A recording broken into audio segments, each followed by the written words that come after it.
This is the new Zoom65 version 2.5, which is a follow-up to the version 2 that came out earlier this year. It's the latest upcoming custom keyboard from Mellitrix. Thank you to Mellitrix, by the way, for sending this out for review. This video is not sponsored, but I may or may not have an affiliate link to the group buy in the description. Either way, it doesn't affect my opinion at all. Do keep in mind that this version I have here in the video is a prototype that's missing a couple features that you'll see when you get your hands on the final version. So why the incremental upgrade? What makes this a version 2.5 and not just a version 3? Well, the version 2.5 is very similar to the version 2 with a handful of little changes. There are 4 new color options in the form of a new special edition, and we also have a new tri-mode PCB with per key RGB lighting. Tri-mode as in wired, Bluetooth, or wireless with a USB dongle for those unaware. You have your choice of the entry edition starting at $175 that comes with 11 color options, and you have the special edition available at a slightly higher price at $199. The special edition comes in E-white or one of 3 anodized aluminum options, black, orange, or lavender, which I have here. Each one comes in this nice carrying case, which also includes screws, standoffs, gasket sleeves, rubber feet for the bottom of the keyboard, everything you'll need to assemble the board short of switches and keycaps. It even includes a coiled USB-A to USB-C cable. You've got a centered USB-C port at the back,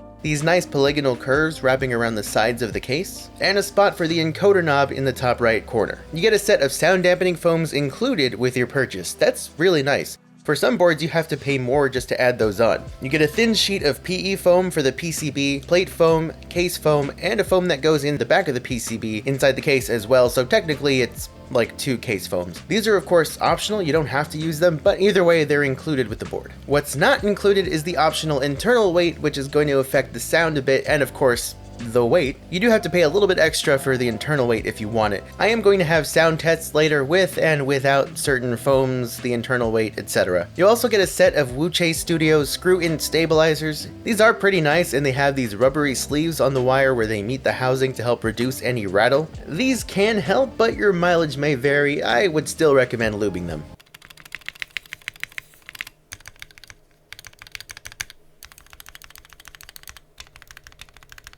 The plate I have here is polycarbonate, but you also have options like FR4, brass, aluminum, and more available as add-ons. Inside you have a single 2250 mAh battery, which is going to last up to 6 to 8 weeks under normal use according to the group buy page. I'm assuming that's probably going to be with the RGB lighting off and connected by Bluetooth, which usually uses less battery than a wireless dongle but has higher latency. The finish here on this special edition is really nice. It's metallic without being glossy, more matte, but even then not quite. My Zoom65 entry edition prototype has a slightly textured finish, where this is completely smooth. The special edition also has these polished chamfered edges. There's a lot of ch and sh sounds in that sentence. I'm getting all mixed up.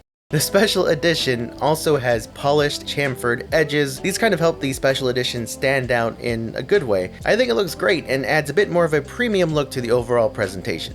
In my unit, I also have the mirror PVD silver external weight on the bottom and a mirror PVD knob, which will raise the price a bit more. Either version of this board that you buy, you're going to get a knob and an external weight that all look really nice, but just these mirrored versions are going to cost a bit more, as well as probably some of the other PVD options. And just a warning, if you're the type of person who really can't stand fingerprints, I recommend staying away from the mirror finishes. This special edition is also going to have what Mellitrix is calling a night light knob. Essentially, it's a small window in the center of the knob that allows light to pass through from an LED that's going to be built into the encoder. This prototype I have was produced before that feature was added, so you're not going to see it here. Traditionally, these Zoom boards have a glass bottom, and that's true this time as well with the entry edition, but the special edition is an all aluminum case, including the bottom. Either way though, the rest of the case is aluminum on the entry edition or special edition. The PCB here is hot swap with 3 and 5 pin switches, and the LEDs are south facing.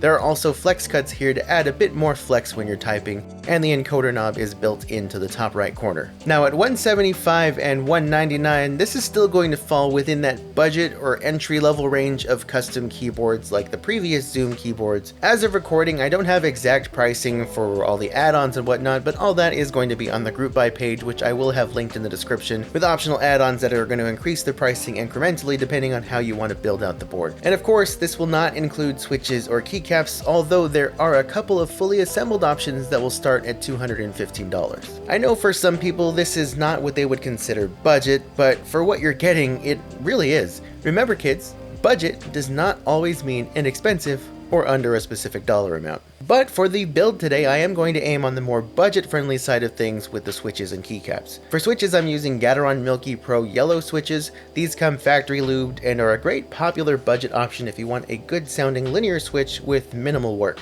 Most of the time, these are readily available, usually cost around $20 for 70 switches, which is just a bit more than you'll need for this board. And you can even get them on like Amazon if you want. I'll have a couple affiliate links in the description. For keycaps, I'm going with this Odin gaming set that I got for free on mechanicalkeyboards.com. They're not the best, but they're not terrible for 40 bucks, and they fit everything I need here for this build. You can easily find something comparable on Amazon for around $30 to $40, but I'll have these linked in the description too if you want them. The build here is a little bit different from what I saw on the Zoom65. I've never used any previous Zoom65 models, but I did main the Zoom75 for a few months, and the build experience here is a bit different from what I remember there. The case has screws along the inner edge that you'll need to screw in before inserting switches into the sockets around the screws. A bit annoying when you need to open the board repeatedly for a video like I did, but most of you won't have that problem. I did find this a bit easier to build than the Zoom75, especially because we thankfully have no ribbon cables to deal with. Just some small cables for the daughter board and the battery to plug into the back of the PCB. There are also standoffs you can use for the plate and PCB, which I chose to use for this build. You could probably get away without using them, or at least with using fewer of them if you want a little bit more flex. I didn't use them in the Zoom75, and it was a very similar build when it came to the plate and the standoffs. Now is probably a good time as any to mention that this supports multiple layouts. Much like the Zoom75, you can do your standard size spacebar, a 7U spacebar, split spacebar, stepped caps lock or non-stepped caps lock,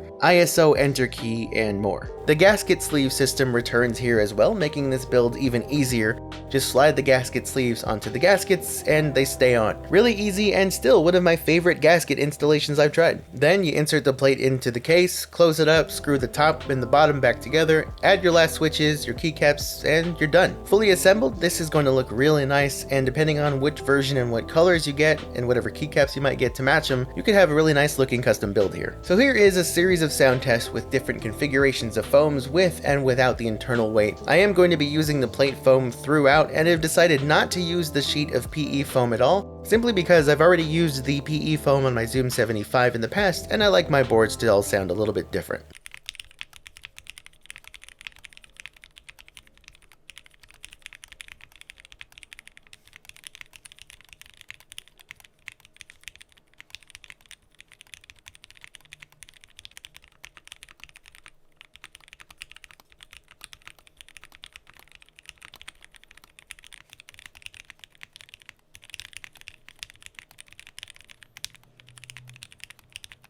And one last sound test to kind of show you the different sounds this keyboard can get. I'm switching the Gateron Milky Pros out for Gateron CJ switches, which are not as budget friendly or readily available as Milky Yellows, but they're some of my favorite switches, super smooth without any lube, and they're nice and clacky, which I kind of prefer sometimes.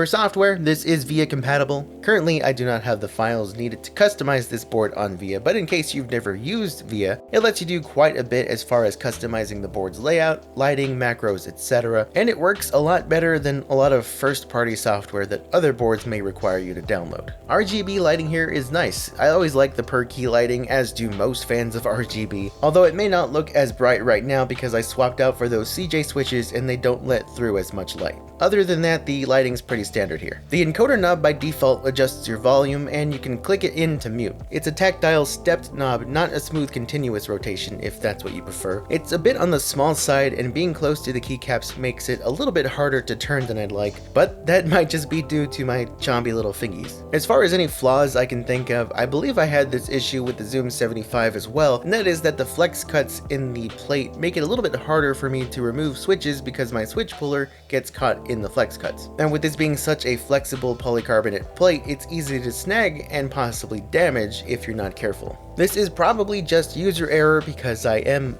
a bit of an oaf, if I'm honest, but it's something I just personally find annoying and you might want to be aware of. Another issue that I've noticed I'm having that I've never had before is sometimes when pulling out switches, the pins will bend upward. I don't think I've had that issue on any other keyboards, and it happened about 2 or 3 times in my time with this board so far. Again, I'm an oaf, but who knows. Those couple of gripes aside though, I don't really have anything major that I personally dislike here. Overall, this is one of the nicest keyboards I've used.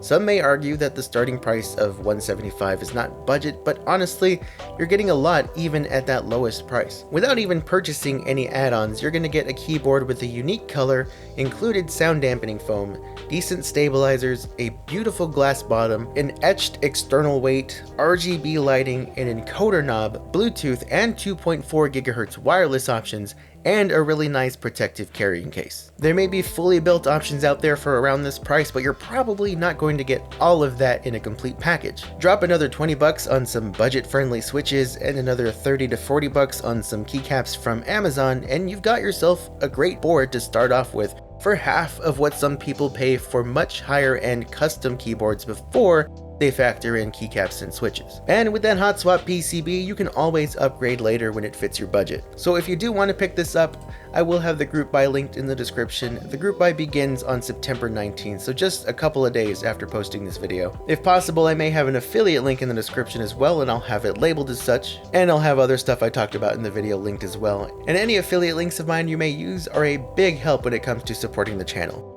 And if you don't want to pick up anything here, you can help support the channel for free by liking this video, commenting and tell me what you like or don't like about the board, sharing the video with a friend, sharing the channel with a friend, subscribing, etc.